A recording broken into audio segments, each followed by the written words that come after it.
Maqaa Abbaa, kan Ilmaa, kan Hafuura Qulqulluu, Waaqayyo tokko, Amiin.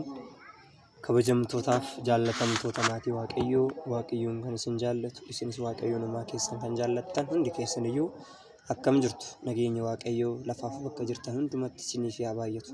Nageenya na bira jiru akkasiin bira jiru abdii guddaan qaba. Hundi keessan iyyuu akkam jirtu? Nagaadha galata Waaqayyoo. Egaa jiruuf jireenya biyya lafaa kun akkuma biiftuun baatee lixxuu iftiif dukkanni gargar ta'e haalli sochiif jireenya dhala namaas akkasuma gargaridha. Asirratti wantoota yeroo baay'ee keessa kiyyatti na deddeebi'u tokkoon dubbachuu fedha. Barnoota kiyya karaa liivii akkasiin hordofaa jirtanis abdiin qaba. Akkasumas immoo yuutuubii keessan faaruudhaan wantoota garaagaraatiin faaruudhaan irratti jiru yoommoo jabaate immoo yuutuubichi gaafa nama baay'ee horate immoo sagantaalee garaagaraa sagantaa hafuura waamanni kiristaanaa ortodoksii tawaahidoo gaggeessitu hundumayyuu isin biraan gahuudhaaf qophii qabu. Gammee tiivii akkasumas FB kiyyallee guutee jira follow gochuudhaan akkasumas immoo mucaa Dubroo Maariyaam jedhee kan inni peejii haaraa banes peejii kiyyas follow gochuudhaan akka wanta isiniif darbu karaa hafuurawaa waan isin qaqqaba hunduma isaayyuu akka hordoftan abdiin qaba. Haa ta'u malee wanta nan jechuu barbaadu maalinni yeroo baay'ee wantoonni ani lafa kanarratti yeroo baay'ee namoota hedduurra ilaalu kanaafis namattis michuu namaanis michoomuu namas ol kaasuu isa tokko gabbuusuu isa tokko leellisuu isa tokko eebbisuu isa tokkotti quba shambaasuu isa tokko quba tokkotti qabuu wanti jedhamu kun keessa kiyyatti naaf hin fudhatamu. Maaliif yoo jettanii namni lafuma isaa uumama isaatiin iyyuu edda lafa kanarratti uumame erga uumamee immoo deebi'ee gara gannataa bahee gara lafaa kana dhufee waan gaariin hojjetu namni jechuudha. Kan gaarii hojjetu muraasa kan warra Waaqayyoon faana bahee daandii Waaqayyoo qabate kana yoo ta'e isayyuu kanarraan kana fedhalli nama irri nama keessi isaa bineensa. Yeroo baay'ee har'a mana kiristaanaa keenyattis riiskii ulfaataa amma kana akka manni kiristaanaa fudhattu kan godhu numadha. Tajaajila irraa kaasee haga tajaajilamaa jechuudha.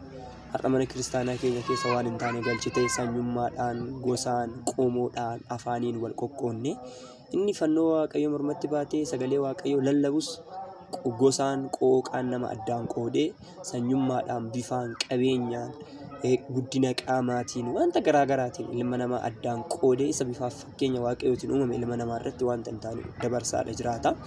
Kun immoo hundumtuu guyyaa waamicha Waaqayyoo tokko tokkoon isaatiin gahee isaa akka fudhatu beekamaadha. Lafti kun baay'ee irraan turru kiraadha too beekne namni kamiyyuu lafa kanarra baay'ee hin jiraatu akkuma dhufne dhiisnee ni deemna. Beeknee ittiin kaffalle malee lafa nuti irra jiraannu lafa kiraati. Lafa kiraa jiraannu kanarratti immoo waan gaarii hojjennee darbuu osoo qabnu mana baraa galuudhaaf waan gaarii hojjennee otoo deemuu qabnu wanta gadhee hin taane lafa keenya bahaa jirra.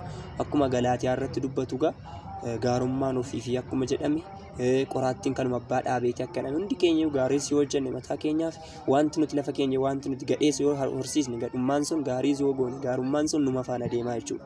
Kanaaf mee waan gaarii haa hojjennu. Ijoollee Dubroo Maariyaam warri fannoo Waaqayyoo mormatti baatanii dhugumatti nuti ijoollee Waaqayyooti. Ijoollee daandii qulqullootaa irra dhaabbannaa. Nuti ergamoota Waaqayyoo waliin jiraannaa. Waaqayyoon nu faana fannoo Waaqayyoo morma keenya irraa qabna warri jettan. Mee wanta badaa manni Waaqayyoon jaallanne hin raawwatinaa. Daandii ammeenyaa irraa fagaadhaa. Mana Waaqayyoo cina dhaabbadhaa. Obboleessa keessan hin jibbinaa, obboleettii keessan hin jibbinaa. Jaalladhaa. Gocha badaa yoo qabaate gorsaa deeffadhaa. Obboleessa keenya san cimuudhaaf tattaafatu cimsaa. Isa immoo gadi bu'ee immoo ol kaasuu barbaada. Xixiqqaa keessaniif Waaqa kadhadhaa. Gurguddaa keessanis immoo yaa Waaqayyo gurguddaa keenya nu eegi jedha. Kanarraan kana fetti xixiqqaa keenya nuuf guddisi jedha malee isa xiqqaa keenya balleessisa guddaa keenya balleessi jettanii walirratti ammeenya yaadinaa. Obboleessa keessan jaalladhaa. Lafa kanarra amma jiraannu hin beeknu. Afaaniin, qomoodhaan, sanyiin, gosaan, qooqaan addaan hin qoodinaa. Hangafa keessan immoo kabajaa. Abbaa keessan haadha keessan kan isiniif ta'u malee guddaa keessan kabajaa. Maaliif Waaqayyo jedheera hangafa keessan kabajaa jedha waan ta'eef hangafa keenyaa kabaju.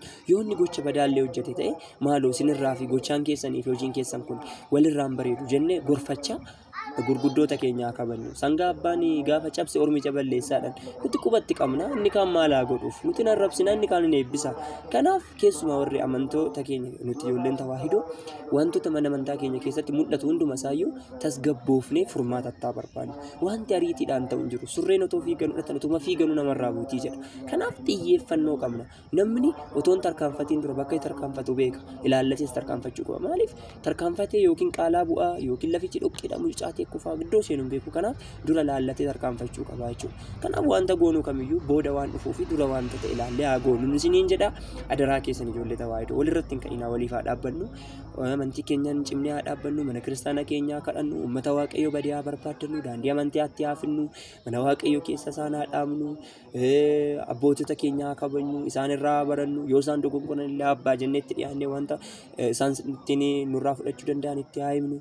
Warri gurguddaan keenyas xixiqqaa keenyaa haa dhaggeeffannu. Inni xixiqqaanis gurguddaa irraa haa baratu.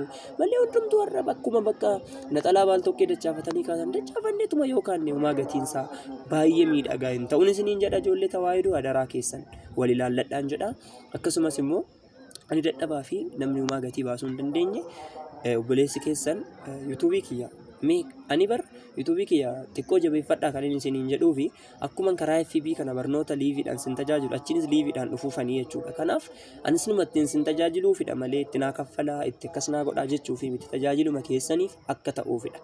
Gammee tiibii yoo amma ta'e guute anis liivii karaa sanaanis sin tajaajiluu hin danda'a. Namoota hedduudha. Simbichaa immoo miti warreen amantii isaaniitiin barumsa dhabanii badan hedduutu jiru. Isaanis akka barumsa isaaniitti dhufan inni hin cimne akka cimu inni amantii biraa keessa illee jiru baratee akka deebi'uufidha malee waan biraatti argachuufi miti. Faaruu meeqa hojjenneerra? Faaruu yoo xiqqaate faaruu 33 ol hojjedheen jira amma jechuudha. Faaruu amma kana hojjedheerra 0 tuqaas akka hin arganne waan akka hin arganne garuu Waaqayyoon itti galateeffadhe maallaqa hin arganne jechuudha. Waaqayyo irraa eebba qulqullummaa gaarummaan sanaa baay'ateera.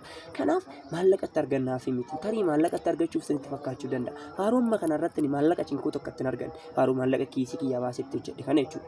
Kanaaf faaruu akka kana 30 wayii kana kan hin hojjedhe ayyaanni Waaqayyoo gaarummaa Waaqayyoo jaalalli Waaqayyoo waan nafaana ta'eef malee waan maallaqatti argadheef miti maallaqaaf miti jechuudha. Kanaaf gammee tiibii subscribe share gochuudhaan qoqqoodaa. FB kiyyas immoo share godhaa obboloota keessan biraan gaafa sagantaa isinii seenusi. Akkasumas immoo mucaata Dubroo Maariyaam jedhee peejii FB kiyya jalatti argaa jirtu. FB kiyya jalatti peejii jiru kana follow godhaati. Namni bal'aan achiinis barachuu danda'a. Karaalee garaagaraati Waaqayyo karaa tokkos karaa garaagaraa sun dubbata namni garuu hubatu akka jedhame sana karaa garaagaraatti sagalee Waaqayyoo sin biraan ga'uufidha malee waan biraaf miti. Anis akkuma namoota kaamiyyuu asittis waltajjii tajaajilaatuma jirra garuu warreen ijoolleen keenya biyyoota garaagaraa irratti jechoota nama garaagaraatiin fudhatamanii nyaataman hedduutu jira. Isaan nyaataman kana isaan daandii irraa goran kana isaan daandii gadhiisan kana isaan daandii irraa badan kana gara amantiitti fiduudhaaf gara jaalala Waaqayyootti fiduudhaaf gara eebbaatti fiduudhaaf haga beeknu tokko kennaa nutti kenname isin biraan ga'uuf jechuudha. Kanaaf ijoollee tawaahidoo gammee tiibii subscribe share godhachuudhaan FB kiyyas immoo gammee daaqon dan gammee mucaa madaanaa lamii jedha. Inni nama banes immoo peejiin koo mucaa Dubroo Maariyaamii gammee jedhee jira ilaa irrannis. Kanaaf hundumti keessan akkasumas jireenya kiristaanummaa jedheetu jira wantoota kana waa'ee kiristaanummaatiin isiniif qooduudhaaf bane kana hundi keessan iyyachirraa isin qaqqabuu danda'a. Karaa tokko yoo dide karaa tokkoon jechuudha. Tokkoon didu tokkoon qalanna akkuma jette qamaleen jedhan sana tokkoon didu tokkoon argachuu dandeessu waan ta'eef isinum biraan ga'uudhaaf tajaajila waan biraa fi miti. Kanaaf hundi keessan iyyuu gammee tiibii subscribe godhadha. Wal jaalladha. Jaalala dhugaa waliif qabaadha. Wal hammadha. Jaalala obbolummaa waliif qabaadha. Jaalala garaa tokko waliin obbolaa garaa tokko waliin baanirra jaalala manni Waaqayyoo tokko nu gootutu irra bareeda waan ta'eef kan obbolaarra kan jaalala mana Waaqayyootis keessa keenya jiraachuu qaba. Obbolaan dirqama keenya obboleessa keenya waan gootu kan jaalala mana Waaqayyoo godhu baay'ee cima waan ta'eef hundi keenya jaalala mana Waaqayyoo haa godhannu. Waaqayyoon nu haa eebbisu. Eebbi haadha keenya qulqulleetti Dubroo Maariyaam nurraa bulu eegumsi qulqulluudhaan hunda keenya wajjin haa ta'u. Biyya keessas biyya alaas kan jirtan hunduma keessanii Waaqayyoo isin haa eegu. Guubuuf gufaata diinaa isinirraa fageessu. Hafuura qulqulluu isinitti haa dhiyeessu. Alagaa garaa isiniif haa laaffisu.